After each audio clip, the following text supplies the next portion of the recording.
சகாயம் தனக்கு வழங்கப்பட்ட அதிகாரத்தை மீறி செயல்படுவதாக குற்றம் சாட்டியுள்ள வழக்கறிஞர் முத்துராமலிங்கம், மாவட்ட நிர்வாகம் ஒத்துழைப்பு தரவில்லை என்றால் நீதிமன்றத்தை அவர் நாடியிருக்க வேண்டும் என தெரிவித்துள்ளார்.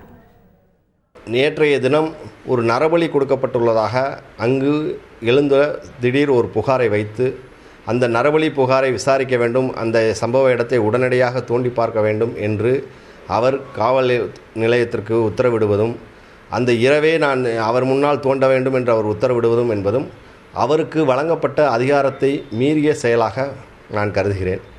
இன்னொன்று, சட்டப்படி அவ்வாறு ஒரு குற்றம் ஒரு கமிஷனராக நியமிக்கப்பட்டுள்ள திரு சகாயம் IAS அவர்கள் உடனடியாக அது காவல்துறையின் விசாரணைக்கு கொண்டு சென்று அங்கு புகார் பதிவு செய்யப்பட்டு அதன் விசாரணையை மேற்கொண்டு நடத்த வேண்டும்.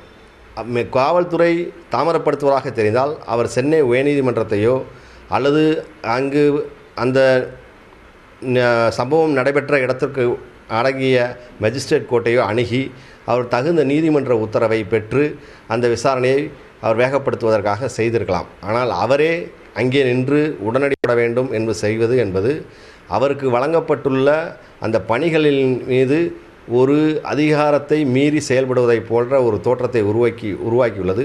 இது அவருடைய விசாரணை அறிக்கையை தாக்கல் செய்வதற்கும் அவர் விசாரணை மேற்கொண்டு நடப்பதற்கும் இந்த மாதிரி பணிகள் கவனத்தை செலுத்த ஆரம்பித்தால் நிச்சயமாக இது மேலும் காலதாமதத்தை ஏற்படுத்தும்.